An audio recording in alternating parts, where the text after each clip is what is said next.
A shopkeeper sells two articles A and B. So നമുക്ക് ഏതൊക്കെയുണ്ട്? രണ്ട് articles ഉണ്ട്, A ഉണ്ട് B ഉണ്ട് അല്ലേ. Cost price of article B is 20% less than article A അല്ലെ. Cost price of article A, cost price of article A 100 ആണെങ്കിൽ cost price of B എന്ത് വരും? 20% കുറവാണ്. 100ന്റെ 20% 20 ആണ്. എത്ര വരും? 80 വരും അല്ലെ. Shopkeeper sells article A and article B at 40% profit and 20% profit. അപ്പോൾ സെല്ലിംഗ് പ്രൈസ് എന്ന് പറഞ്ഞാൽ എന്ത് വരും? A 40% പ്രോഫിറ്റിലാണ് വിറ്റത്. സെല്ലിംഗ് പ്രൈസ് എന്ന് പറഞ്ഞാൽ കോസ്റ്റ് പ്രൈസ് പ്ലസ് പ്രോഫിറ്റ് അല്ലേ. 40% എന്ന് പറഞ്ഞു കഴിഞ്ഞാൽ 100ന്റെ എത്ര വരും? 40 തന്നെ വരും. അപ്പൊ സെല്ലിംഗ് പ്രൈസ് 100 പ്ലസ് 40 140% വരും അല്ലെ, അല്ലെങ്കിൽ 140 വരും. ബിയോ, ബിന്റെ കേസിൽ എത്രയാണ് പ്രോഫിറ്റ്? 20%. ബിന്റെ കോസ്റ്റ് പ്രൈസ് 80 ആണ്. ഇവന്റെ 20% എത്ര വരും? 10% 8, 20% 16. 16 കൂടണം. അപ്പൊ എത്രയ്ക്കാ വിൽക്കുക? 96 വിൽക്കുക. റൈറ്റ്. ഓക്കെ. പിന്നെന്ത് വരുന്നു? പിന്നെന്താ പറഞ്ഞിട്ടുള്ളത്? If selling price of article A is, selling price of article A 140 ആണ്, is 128 more than selling price of B. അപ്പൊ നോക്ക്, ഇതിന്റെ രണ്ടിനും ഡിഫറൻസ് എത്രയാണ്? 44 അല്ലേ. ഈ 44 ആരാണെന്ന് പറഞ്ഞിട്ടുള്ളത്? ഇതിന്റെ രണ്ടിന്റെ ഡിഫറൻസ് എന്ന് പറയുന്നത് എത്രയാണ്? 528, 528 അല്ലേ. അങ്ങനെയാണെങ്കിൽ 1 യൂണിറ്റ് കണ്ടുപിടിച്ചൂടെ? 528 എന്ന് പറയുന്നത് 44 ആണെങ്കിൽ എന്താ കണ്ടുപിടിക്കേണ്ടത് നമുക്ക്? എന്താ ചോദ്യം? then find cost price of article B. cost price of article B എന്ന് പറഞ്ഞാൽ എത്രയാണ്? 80 അല്ലേ. 80 എത്ര? അത് മാത്രം കണ്ടുപിടിച്ചാൽ മതി. റൈറ്റ്. കട്ട് ചെയ്ത് എത്ര വരും? ഇവിടെ കോമൺ ആയിട്ട് ആര് പോകും? 4 പോകും അല്ലെ. ഇവിടെ 11 തവണ, ഇവിടെ 20 തവണ. 11 മുകളിൽ 44, 4 തവണ പോകും. ബാക്കി 8, 88ൽ 8 തവണ പോകും. 48 × 20, 0 ലാസ്റ്റ് വരും. 2 × 48, 48ന്റെ ഇരട്ടി എത്ര വരും? 96, 960 അല്ലെ. 960 എന്ന് എനിക്ക് എന്ത് കിട്ടും? ആൻസർ കിട്ടും. ഓപ്ഷൻ എ എന്ന് എനിക്ക് ആൻസർ കിട്ടും. റൈറ്റ്. അടുത്ത പ്രോബ്ലത്തിലേക്ക് പോകും. A dishonest shopkeeper makes a cheating 10% at the time of buying the item and 10% at the time of selling the item. Find the overall profit percentage if he prefers to sell goods at cost price. Okay. ഇവിടെ എന്താണ്? ഒരു dishonest dealer ഉണ്ട്. അയാൾ എന്ത് ചെയ്യുന്നു? Cheating 10% at the time of buying. സാധനം വാങ്ങുമ്പോൾ 10% എന്ത് ചെയ്യും? ചീറ്റ് ചെയ്യും. അങ്ങനെയാണെങ്കിൽ ആലോചിച്ച് നോക്ക്, ഈ ബയ്യറെ കേസിൽ അല്ലെങ്കിൽ ബയ്യറെ കേസിൽ ഇവൻ 10% ബൈ ചെയ്യുമ്പോൾ ചീറ്റ് ചെയ്യുക എന്ന് പറഞ്ഞു കഴിഞ്ഞാൽ അർത്ഥം എന്താ? ഇവൻ 100 രൂപേന്റെ സാധനം 100 രൂപയ്ക്ക് തന്നെയാണ് വാങ്ങുന്നതെങ്കിൽ ഇവിടെ ചീറ്റിംഗ് ഒന്നും നടന്നിട്ടില്ല. പക്ഷെ ഇവൻ 100 രൂപയുടെ സാധനം വാങ്ങുമ്പോൾ 10% ചീറ്റ് ചെയ്യുക എന്ന് പറയുമ്പോൾ ഇവൻ എത്ര കിട്ടും? അതായത് എനിക്ക് കിട്ടുന്നത് 110 ആയിരിക്കില്ലേ. 100 സാധനമാണെങ്കിൽ എനിക്ക് 10% എന്ന് പറഞ്ഞു കഴിഞ്ഞാൽ 100ന്റെ 10%. അപ്പം എനിക്ക് കിട്ടുക 110 അല്ലേ. അപ്പോഴല്ലേ ബൈ ചെയ്യുമ്പോൾ ചീറ്റിംഗ് ആവും. റൈറ്റ്. ഞാനൊരു സാധനം വാങ്ങുമ്പോൾ എനിക്ക് 100ന്റെ സാധനം കിട്ടുന്നത് 90 ആണെങ്കിൽ എനിക്ക് നഷ്ടമാണ്. പക്ഷെ ഞാൻ 10% ബൈ ചെയ്യുമ്പോൾ ചീറ്റ് ചെയ്യാന്ന് പറയുമ്പോൾ 100 കിട്ടുന്നിടത്ത് ഞാൻ 110 വാങ്ങണം അല്ലെ. അപ്പൊ എന്റെ കയ്യിൽ ഇപ്പൊ എന്തുണ്ട്? 110 ഉണ്ട്. ഞാൻ ബൈ ചെയ്തു അല്ലെ. ഓക്കെ. എന്നിട്ട് ഞാൻ എന്ത് ചെയ്തു? അല്ലെങ്കിൽ ഡിസോണസ്റ്റ് ഡീലർ എന്ത് ചെയ്തു? 10% at the time of selling the item. 10% എന്ത് ചെയ്യുന്നു?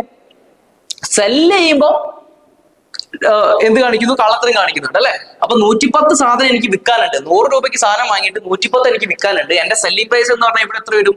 110 വരും. പക്ഷെ വിൽക്കുന്ന സമയത്ത് ഞാൻ എന്താ ചെയ്യുന്നത്? വിൽക്കുന്ന സമയത്ത് ഞാൻ എന്ത് ചെയ്യുന്നുണ്ട്? 100 കൊടുക്കേണ്ടത് എത്രയേ കൊടുക്കുന്നുള്ളൂ? 90 കൊടുക്കുന്നുള്ളൂ. അപ്പൊ ഞാൻ വിൽക്കുന്ന സമയത്ത് എന്റെ കോസ്റ്റ് പ്രൈസ് എത്രയാണ്? 90 ഉള്ളൂ. അപ്പൊ എനിക്ക് ഇവിടെ ലാഭം എത്രയാണ്? ലാഭം ഇവിടെ 110ഉം 20ന്റെയും ഡിഫറൻസ് 20 അല്ലേ. 20 ആണ്. ലാഭ ശതമാനം എന്തിനാ പറഞ്ഞിട്ടുള്ളത്? ലാഭമാണെങ്കിലും നഷ്ടമാണെങ്കിലും കോസ്റ്റ് പ്രൈസിന് വെച്ചിട്ട് വേണം നമ്മൾ പറയാൻ. അപ്പൊ കോസ്റ്റ് പ്രൈസ് ഇവിടെ എത്രയാണ്? 90. 20/90 ഇൻറ്റു എന്ത് ചെയ്യണം? 100 ചെയ്യണം. കട്ട് ചെയ്ത് കഴിഞ്ഞാൽ 2/9. 2/9 ഇൻറ്റു 100 ചെയ്യാം. അല്ലെങ്കിൽ 2/9ന്റെ വാല്യൂ നമ്മൾ പെർസെന്റേജ് ഫ്രാക്ഷൻ ടേബിൾ പഠിച്ചിട്ടില്ലേ? 1/9 എന്ന് പറഞ്ഞു കഴിഞ്ഞാൽ 11.11. 9 എന്ന് പറഞ്ഞു കഴിഞ്ഞാൽ 1/9 എന്ന് പറഞ്ഞു കഴിഞ്ഞാൽ 11ന്റെ മൾട്ടിപ്പിൾ ആണ്. 2/9 എന്ന് പറഞ്ഞു കഴിഞ്ഞാൽ 2 × 11.11 എത്ര വരും? 22.22%. ഓപ്ഷൻ ഏത് വരും? ഓപ്ഷൻ നോക്ക്. ഓപ്ഷൻ ബി 22.22 നമുക്ക് എന്തും കൂടി എഴുതാം. 22.2/9% എന്ന് എഴുതാം. 2/9% എന്നും നമുക്ക് എഴുതാം. സോ ഓപ്ഷൻ ഏത് നമുക്ക് പിക്ക് ചെയ്യാം? ഓപ്ഷൻ ബി നമുക്ക് പിക്ക് ചെയ്യാം. Right. So percentage fraction table നമ്മൾ നല്ല രീതിയിൽ പഠിച്ചിട്ടുണ്ടാവണം. വീഡിയോ കാണാത്തവരുണ്ടെങ്കിൽ മുന്നത്തെ വീഡിയോ പോയിട്ട് കണ്ടിട്ട് വരാം. So let's go to the next problem. Manu gains 7.5% more profit by selling a watch rupees 4,800 than by selling 4,500. What is the cost price of the watch എന്നുള്ളതല്ലേ ചോദ്യം. ഓക്കെ, Manu gains 7.5% more profit by selling 4,800. അതായത് 4,500 രൂപയ്ക്ക് ഒരു watch വിൽക്കുന്നുണ്ട്. ആ watch 4,800 രൂപയ്ക്ക് വിൽക്കുകയാണെങ്കിൽ അവൻ എത്ര ശതമാനം ലാഭം കിട്ടുന്ന പറഞ്ഞത്? 7.5% ലാഭം കിട്ടുന്ന പറഞ്ഞത്, അല്ലെങ്കിൽ കൂടുതൽ ലാഭം കിട്ടുന്ന പറഞ്ഞത്. 4,500 രൂപയുടെ സാധനം എത്രയ്ക്ക് വിൽക്കണം? 4,800 രൂപയ്ക്ക് വിൽക്കണം. അപ്പൊ അവൻ എന്ത് കിട്ടും? ഇപ്പം കിട്ടുന്ന ലാഭത്തിനേക്കാളും 7.5% എന്ത് കിട്ടും? കൂടുതൽ കിട്ടും. റൈറ്റ്. ശരിക്കും ഇവിടെ ഇപ്പൊ എത്ര കൂടുതൽ കിട്ടുന്നുണ്ട്? ലാഭം എന്ന് പറഞ്ഞാൽ 300 അല്ലേ കൂടുതൽ, അല്ലെ? ആ 300 കൂടുതൽ കിട്ടാനുള്ള കാരണം എന്താണ്? ഈ 7.5% പ്രോഫിറ്റ് അല്ലേ? സോ എനിക്ക് പറഞ്ഞൂടെ, ഈ 7.5% എന്ന് പറയുന്നതാണ് എന്ത്? 300. അങ്ങനെയാണെങ്കിൽ 1% എന്ന് പറയുന്നത് എന്ത് വരും? 300/7.5. 1% കിട്ടി. ചോദ്യം എന്താണ്? What is cost price? Cost price എന്ന് പറഞ്ഞാൽ എത്രയാ? 100 × 100 ചെയ്താൽ മതി. റൈറ്റ്. 7.5 30. 7.5ന്റെ ഇരട്ടി എത്രയാ? 15. 15ന്റെ ഇരട്ടി എത്രയാ? 30. സോ 7.5 30 എത്ര തവണ പോകും? 4 തവണ. 40 × 100 എത്ര വരും? 4,000. കഴിഞ്ഞു അല്ലെ? ആൻസർ എന്ത് വരും? ഓപ്ഷൻ 4,000 വരുന്നുണ്ടോ നോക്ക്. ഓപ്ഷൻ ഏത് വരും? Option D. Veer purchased 2 mobile for rupees 36,000 and he sold first mobile at 30% profit and second mobile at 20% loss. If the transaction Veer gets no profit no loss, then how much rupees more than the previous selling price the second mobile must be sold in order to make profit of 25% on it എന്നല്ല ചോദ്യം. നോക്കാം നമുക്ക്. Total എത്രയാണ്? 3,600 അല്ലേ? രണ്ട് mobile ഫോണിന്റെയും price നമ്മൾ നേരത്തെ allegation എന്ന് പറഞ്ഞ കൺസെപ്റ്റ് ചെയ്തിട്ടില്ലായിരുന്നോ? സെയിം പോലെ ഫസ്റ്റ് മൊബൈലിന് എത്ര ശതമാനമാണ്? 30% പ്രോഫിറ്റ് ആണെങ്കിൽ +30 എടുത്താൽ മതി. സെക്കൻഡ് മൊബൈൽ ലോസ് ഓഫ് 20 -20 കൊടുത്തിട്ടുള്ളത്. ലോസ് ആണെങ്കിൽ എന്ത് ചെയ്യണം? മൈനസ് എടുക്കണം. ഓവറോൾ എന്താണ് പറഞ്ഞിട്ടുള്ളത്? Overall no gain no loss അല്ലേ? അപ്പൊ എന്ത് വരും? സെന്ററിൽ 0 വരും വാല്യൂ. റൈറ്റ്. സോ 30 - 0 എന്ത് വരും? 30 വരും. 0 - -20 എന്ത് വരും? +20 ആയിട്ട് മാറും. റൈറ്റ്. ഇവിടുന്ന് ഇങ്ങോട്ട് കുറച്ച് കഴിഞ്ഞിട്ട് ഇവിടുന്ന് വേണം അങ്ങോട്ട് കുറയ്ക്കാൻ. So 30 - 0 and 0 - -20. റൈറ്റ്. സോ എനിക്ക് റേഷ്യോ എന്ത് കിട്ടും? 2:3. സോ 2:3 എന്ന് പറയുന്നത് എന്ത് റേഷ്യോ ആണിത്? അലിഗേറ്റ് ചെയ്ത് നമുക്ക് കിട്ടാൻ കോസ്റ്റ് പ്രൈസിന്റെ റേഷ്യോ ആയിരിക്കും. കോസ്റ്റ് പ്രൈസിന്റെ റേഷ്യോ 2 യൂണിറ്റ് + 3 യൂണിറ്റ് കിട്ടും. ടോട്ടൽ 5 യൂണിറ്റ് കിട്ടും. 5 യൂണിറ്റ് എന്താണ്? ഈ 5 യൂണിറ്റ് വിലയാണ് 36,000. ഈ 5 യൂണിറ്റ് എന്ന് പറഞ്ഞാൽ എന്താണ്? 36,000. അതിൽ 20% ലോസിന് വിറ്റ ഈ mobile phone, second mobile phone എന്ന് പറഞ്ഞാൽ എത്രയാണ്? 3 യൂണിറ്റേ ഉള്ളൂ. 3/5 അല്ലേ? ഇപ്പൊ എനിക്ക് എന്ത് കിട്ടും? ഇവനെ കിട്ടും. ഇവൻ എന്ന് പറയുന്നത് എന്താണ്? 20% ലെസ്സിൽ കൊടുത്തതാ. ഇത് 100% ആണെങ്കിൽ 20% ലെസ്സിൽ എന്ന് പറയുമ്പോൾ കോസ്റ്റ് പ്രൈസിന്റെ റേഷ്യോ കിട്ടിയിട്ടുള്ളത്. നമുക്ക് ഇവിടെ എന്ത് കണ്ടുപിടിക്കണം? 80% കണ്ടുപിടിച്ചാൽ മതി. എന്തിനാണ് 80% എന്ന് പറയുന്നത്? നമുക്കറിയാം 20% ലോസ് എന്ന് പറഞ്ഞു കഴിഞ്ഞാൽ 1/5 ആണ്. 1/5 കൊടുക്കുമ്പോൾ നമുക്ക് എന്ത് കിട്ടും? 4/5 ആയിരിക്കും. സോ ഇവന്റെ സെല്ലിംഗ് പ്രൈസ് എത്ര വരും? 20% നഷ്ടത്തിലാണെങ്കിൽ 100%-ത്തിനാണ് കോസ്റ്റ് പ്രൈസ്. 20% നഷ്ടം എന്ന് പറയാൻ 80%-ത്തിലല്ലേ ലഭിച്ചിട്ടുണ്ടാവുക. സോ നമുക്കിവിടെ എന്ത് വരും? കട്ട് ചെയ്ത് കഴിഞ്ഞാൽ 72, 720 കട്ട് ചെയ്ത് കഴിഞ്ഞാൽ 144, 1440 എന്ത് ചെയ്യണം? 12 മൾട്ടിപ്ലൈ ചെയ്യണം. 12 മൾട്ടിപ്ലൈ ചെയ്ത് കഴിഞ്ഞാൽ നമുക്ക് എന്ത് കിട്ടും? 0 വരും. 4 × 2 8 വരും. 4 8 12 2 ബാക്കി 1, 4 2 6 1 7 17280 എന്ന് കിട്ടും അല്ലെ? മൾട്ടിപ്ലൈ ചെയ്ത് കഴിഞ്ഞാൽ 17280 എന്ന് എനിക്ക് എന്ത് കിട്ടും? ആൻസർ കിട്ടും. റൈറ്റ്. പക്ഷെ ഇനി നമുക്ക് എന്താ കണ്ടുപിടിക്കേണ്ടത്? In this transaction, Veer gets no profit. Then how much rupees more than the previous selling price the second mobile must be sold in order to make a profit of 25%? 25% പ്രോഫിറ്റിൽ ഇത് വിൽക്കണം. അങ്ങനെയാണെങ്കിൽ എന്ത് വരും? 3,600 എന്ന് പറയുന്ന ഈ വാല്യൂവില് ഈ സെക്കൻഡ് മൊബൈൽ ഫോണിന്റെ cost price അല്ലെങ്കിൽ സെല്ലിംഗ് പ്രൈസ് എന്ത് വരും? 3/5 ആണ് അല്ലെ? നേരത്തെ ചെയ്ത പോലെ തന്നെ. പക്ഷെ ഇതെന്താണ്? 20% ലോസിൽ വിറ്റ സെല്ലിംഗ് പ്രൈസ് അല്ലേ? നമുക്ക് ഇപ്പം കാണേണ്ടത് 25% പ്രോഫിറ്റ് കിട്ടണം. 25% എന്ന് പറഞ്ഞാൽ എന്താണ്? 1/4 അല്ലെ? നമുക്ക് കണ്ടുപിടിക്കേണ്ടത് 25% പ്രോഫിറ്റ് കിട്ടണമെങ്കിൽ 4 ആണെങ്കിൽ 4/5 കിട്ടണം. അതായത് പണ്ട് 100 ആയിരുന്നെങ്കിൽ ഇപ്പൊ 25% പ്രോഫിറ്റ് കിട്ടാന്ന് പറഞ്ഞു കഴിഞ്ഞാൽ 125/100 ആയിട്ട് മാറണം. ഇത് കട്ട് ചെയ്താൽ എന്ത് വരും? 5/4 കിട്ടും. അതാണ് നമ്മൾ ഇവിടെ പെർസെന്റേജ് ഫ്രാക്ഷൻ വെച്ച് എടുത്തിട്ടുള്ളത്. ഇൻഡു എന്ത് കണ്ടുപിടിക്കണം? 5/4 കണ്ടുപിടിച്ചാൽ മതി. ഇവിടെ കട്ട് ചെയ്ത് കഴിഞ്ഞാൽ 5 കട്ട് ചെയ്ത് പോയി. 36 4 9 തവണ 9000 × 3 27,000. 25% പ്രോഫിറ്റ് കിട്ടണമെങ്കിൽ എന്തിന് വിൽക്കണം? 27,000 വിൽക്കണം. പക്ഷെ ചോദ്യം എന്താ? How much rupees more than the previous selling price എന്നല്ലേ? ഇത് രണ്ടിന്റെയും ഡിഫറൻസ് ആണ് ചോദ്യം. 27,000 നിന്നും 17,250 കുറച്ച് കഴിഞ്ഞാൽ നമുക്ക് എത്ര കിട്ടും? 0. 10 8 പോയാൽ 2, 9 2 പോയാൽ 7, 16 7 പോയി കഴിഞ്ഞാൽ ഒന്ന് കട എടുത്തു, 16 7 പോയാൽ 9, 1 1 പോയാൽ 0. 9720 എന്ന ഓപ്ഷൻ ഉണ്ടോ? Option B 9720. Right. This is the answer. Arun purchased 8 apple for ₹40. 8 apple എന്തിന് പർച്ചേസ് ചെയ്തു? 40 രൂപയ്ക്ക് പർച്ചേസ് ചെയ്തു. Okay. While 10 orange for ₹30. 10 orange 30 റുപ്പീസിന്. 100 അല്ല, 10 ഓറഞ്ച് 30 റുപ്പീസിന് വാങ്ങി. He sold an apple at ₹6 and orange at ₹4. What will be the profit or loss percentage if he sells equal quantity of both എന്നല്ല ചോദ്യം. Okay. So നമുക്ക് cost price അറിയണം, selling price അറിയണം, എന്നാലേ നമുക്ക് profit or loss പറയാൻ പറ്റും. 8 ആപ്പിളിന് 40 രൂപയാണെങ്കിൽ ഒരാപ്പിളിന് എന്ത് രൂപ വരും? 40/8 എത്ര കിട്ടും? 5 രൂപ. അപ്പൊ കോസ്റ്റ് പ്രൈസ് ഓഫ് ആപ്പിൾ എന്ത് വരും? 5 രൂപ. കോസ്റ്റ് പ്രൈസ് ഓഫ് ഓറഞ്ച് കണ്ടുപിടിക്കണ്ടേ? ഓറഞ്ച് എങ്ങനെ കണ്ടുപിടിക്കും? 10 ഓറഞ്ചിനാണ് 30 രൂപ.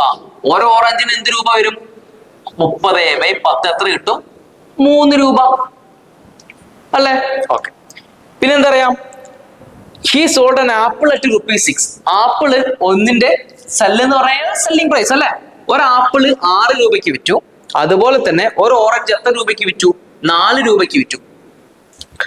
എന്നിട്ട് പറഞ്ഞു what will be the profit or loss if he sell the quantity equal quantity of both. രണ്ടും ഈക്വൽ ക്വാണ്ടിറ്റിയിലാണ് കൊടുത്തിട്ടുള്ളത്. നമുക്ക് അസ്യൂം ചെയ്യാം രണ്ടും ഓരോ ക്വാണ്ടിറ്റി ആണെന്ന് വിചാരിച്ചോ. 5 രൂപയുടെ സാധനം 6 രൂപയ്ക്ക് വിറ്റു. ഇവിടെ ലാഭമാണോ നഷ്ടമാണോ? ലാഭമാണ് അല്ലെ? പ്രോഫിറ്റ് ആണ്. എത്ര പ്രോഫിറ്റ് ആണ്? 1 രൂപ പ്രോഫിറ്റ്. 3 രൂപയുടെ സാധനം ഒന്ന് തന്നെ 4 രൂപയ്ക്ക് വിറ്റു. ഒരു ക്വാണ്ടിറ്റി ആണ് വിറ്റത്. അപ്പൊ ലാഭം എത്രയാ? 1 അല്ലേ? ടോട്ടൽ ഇവിടെ പ്രോഫിറ്റ് എത്ര വന്നു? 2 രൂപ ടോട്ടൽ പ്രോഫിറ്റ് വന്നു. ടോട്ടൽ കോസ്റ്റ് പ്രൈസ് എത്രയാണ്? 5 3 8 രൂപ അല്ലെ?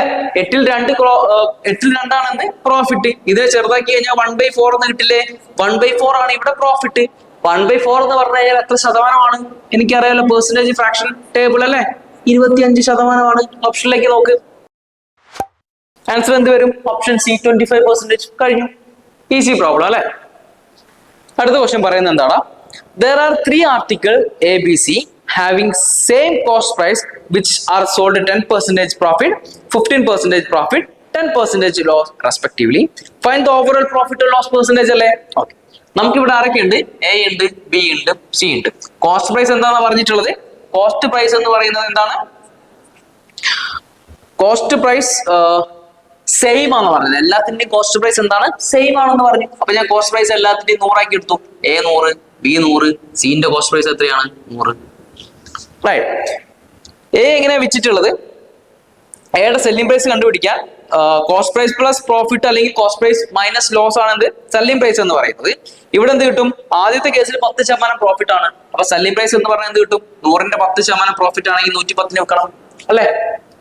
അടുത്തതോ 15% പ്രോഫിറ്റ്. 100ന്റെ സാധനം 15% പ്രോഫിറ്റ് കിട്ടണമെങ്കിൽ എന്തിന് വെക്കണം? 115 വെക്കണം.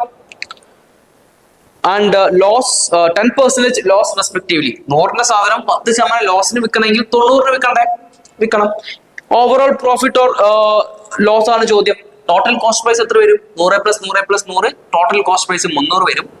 100 + 100 200, 200 90, 290, 290 10, 300, 300 15. ടോട്ടൽ സെല്ലിംഗ് പ്രൈസ് എത്ര വരും? 315 കിട്ടും. ചോദ്യം ലോസ് ആണോ പ്രോഫിറ്റ് ആണോ എന്നല്ലേ? ഇവിടെ വലുതാരാ? സെല്ലിംഗ് പ്രൈസ് ആണ്. സെല്ലിംഗ് പ്രൈസ് വലുതാവണേ നമുക്ക് എന്ത് കിട്ടും? പ്രോഫിറ്റ് ആയിരിക്കും. സോ ഇവിടെ എത്ര പ്രോഫിറ്റ് ആണ്? 15 രൂപ പ്രോഫിറ്റ് ആണ്. 300 രൂപയുടെ സാധനം 315 വിറ്റു. 15 രൂപ profit. Loss or profit percentage എന്തിനെ വെച്ചിട്ടാണ് കണ്ടുപിടിക്കുക? കോസ്റ്റ് പ്രൈസിനെ വെച്ചിട്ടാണ്. ഡിവൈഡ് ബൈ 300 ഇൻറ്റു എന്ത് ചെയ്യണം? 100 ചെയ്യണം. 0 കട്ട് ചെയ്തിട്ട് പോകും. 15/3 എന്ന് പറയുന്നത് എന്ത് കിട്ടും? 5%. Or else 10%. കോസ്റ്റ് പ്രൈസിന്റെ 10% 30. 10ന്റെ പകുതിയാണ് 5%. 30ന്റെ പകുതി എത്രയാ? 15. അങ്ങനെയാണെങ്കിൽ എനിക്ക് എന്ത് കിട്ടും? 5% എന്ന് കിട്ടും. Option C 5%. A person purchased two articles at the same price and on selling the first article he makes a profit of 12%. Selling price of the second article is 90 more than the selling price of the first article. Find the cost price of one articles if its overall profit percentage is 50%. Right? അപ്പോൾ നമുക്കറിയാം രണ്ടിന്റെ കൂടെ overall എന്ന് പറഞ്ഞു കഴിഞ്ഞാൽ 15% ആണ് അല്ലെ. ഇവിടെ എനിക്ക് ആദ്യത്തത് എത്രയാണ്? 12% ലാഭത്തിൽ വിറ്റു അല്ലെ. First article makes A profit of 12%. Second article എത്ര ശതമാനത്തിനെന്ന് എനിക്കറിയില്ല. പക്ഷെ ഓവറോൾ എന്താ വെച്ചിട്ടുള്ളത്? 15% പ്രോഫിറ്റ്. രണ്ടെണ്ണം overall find the cost price of with overall profit percentage 15% ആണെങ്കിൽ ടോട്ടൽ എത്ര വരണം? 15 × 2 30% വിൽക്കണം അല്ലെ. ആദ്യത്തെ ആർട്ടിക്കിൾ 12% വിറ്റു. അങ്ങനെയാണെങ്കിൽ രണ്ടാമത്തെ ആർട്ടിക്കിൾ എത്രയ്ക്ക് വിൽക്കണം? 30 - 12 18% വിൽക്കണം അല്ലെ. ഇതിന്റെ രണ്ടിനും ഡിഫറൻസ് അല്ലേ എന്തെന്ന് പറയുന്നത് തന്നിട്ടുള്ളത്? Selling price of second article is 90 more than selling price of first article. അപ്പൊ ഇതിന് രണ്ടും ഡിഫറൻസ് എന്ന് പറഞ്ഞു കഴിഞ്ഞാൽ 6%. ഈ 6% ആര്? 90. അപ്പൊ 1% എങ്ങനെ കണ്ടുപിടിക്കും? 90/6. ചോദ്യം എന്താണ്? കോസ്റ്റ് പ്രൈസ് എത്രയാണ് അല്ലെ? കോസ്റ്റ് പ്രൈസ് എത്രയാണെന്ന് ചോദ്യം. കോസ്റ്റ് പ്രൈസ് 9/100 അല്ലെ. 90 ൽ 6 15 തവണയുണ്ട്. 15 × 100 എത്ര വരും? 1500. ഈസി പ്രോബ്ലം അല്ലേ. റൈറ്റ്. ഓപ്ഷൻ ഏത് വരും? ഓപ്ഷൻ സി 1500 നമുക്ക് കിട്ടും. Right. A person sold a book at 20% profit. If he had bought it at 10% less cost and sold it for 90 more, then he would have gained 40% profit. Find the cost price of book എന്നുള്ളതല്ലേ ചോദ്യം. Okay, നോക്കാം നമുക്ക്. A person sold a book as 20% profit എന്ന് പറയുമ്പോൾ cost price 100 ആണെങ്കിൽ ഇവൻ selling price എത്രയ്ക്ക് വിൽക്കണം? 20% ലാഭം കിട്ടാൻ 120 വിൽക്കണം ആണല്ലോ. Okay. If he had bought 10% less, ഇവന്റെ കോസ്റ്റ് പ്രൈസ് 100 അല്ലേ, അത് 10% കുറവെന്ന് പറഞ്ഞു കഴിഞ്ഞാൽ 90 ഇവന് കിട്ടണം. ഈ 90 ഇവന് കിട്ടുന്നത് മാത്രമല്ല and sold it for 90 more, ഇവൻ എന്തിനും കൂടെ വിൽക്കണം? 90 രൂപ കൂടുതലിനും കൂടെ വിൽക്കണം. അങ്ങനെയാണെങ്കിൽ ഇവൻ എന്ത് കിട്ടും? He would have earned 14%. ആരെ 14%? കോസ്റ്റ് പ്രൈസിന്റെ 14% അല്ലേ. ഇവിടെ 10% കുറഞ്ഞു കിട്ടി കഴിഞ്ഞാൽ 90 ആണ് കോസ്റ്റ് പ്രൈസ്. ഇവന്റെ 40% ലാഭം കിട്ടും. 90ന്റെ 10% 9. 40% എന്ന് പറഞ്ഞു കഴിഞ്ഞാൽ 9 + 9 + 9 + 9 അഥവാ 9 × 4 36. സോ 90 പ്ലസ് എന്ത് വരും ഇവിടെ? 36 which is equal to 126 ആയിട്ട് മാറില്ലേ. ആദ്യത്തെ സെല്ലിംഗ് പ്രൈസ് 120, ഇപ്പോഴത്തെ സെല്ലിംഗ് പ്രൈസ് 126. ഇവിടെ സെല്ലിംഗ് പ്രൈസിൽ എത്ര ചേഞ്ച് വന്നു? 6% ചേഞ്ച് വന്നു അല്ലെ, അല്ലെങ്കിൽ 6 യൂണിറ്റിന് ചേഞ്ച് വന്നു. ഇതിന് ചേഞ്ച് വരാനുള്ള കാരണം എന്താണ്? ഈ 90 രൂപ കൂടുതൽ വിൽക്കുന്നത് കൊണ്ടല്ലേ അല്ലെ. ഈ സെല്ലിംഗ് പ്രൈസിൽ ചേഞ്ച് വരാനുള്ള കാരണം ഈ 90 ആണ്. അങ്ങനെയാണെങ്കിൽ ഈ 6 ആണ് 90, അല്ലെങ്കിൽ 6% 90 എന്ന് എനിക്ക് പറഞ്ഞൂടെ, അല്ലെങ്കിൽ 6 യൂണിറ്റ് ആണ് 90. അപ്പൊ ഒരു യൂണിറ്റ് എന്ത് വരും? 90/6. I get 15. കോസ്റ്റ് പ്രൈസ് എന്ന് പറഞ്ഞാൽ എന്താണ്? 100 ആണ് അല്ലെ. കോസ്റ്റ് പ്രൈസ് 100 ആണ്. × 100 ചെയ്താൽ പോരെ, എനിക്ക് എത്ര കിട്ടും? 1500 എന്ന് എനിക്ക് കിട്ടും. ഓപ്ഷൻ നോക്ക് ഏത് വരും അല്ലെ. ഒന്നാമത്തെ ഓപ്ഷൻ എന്താണ്? 1500 ആണ്.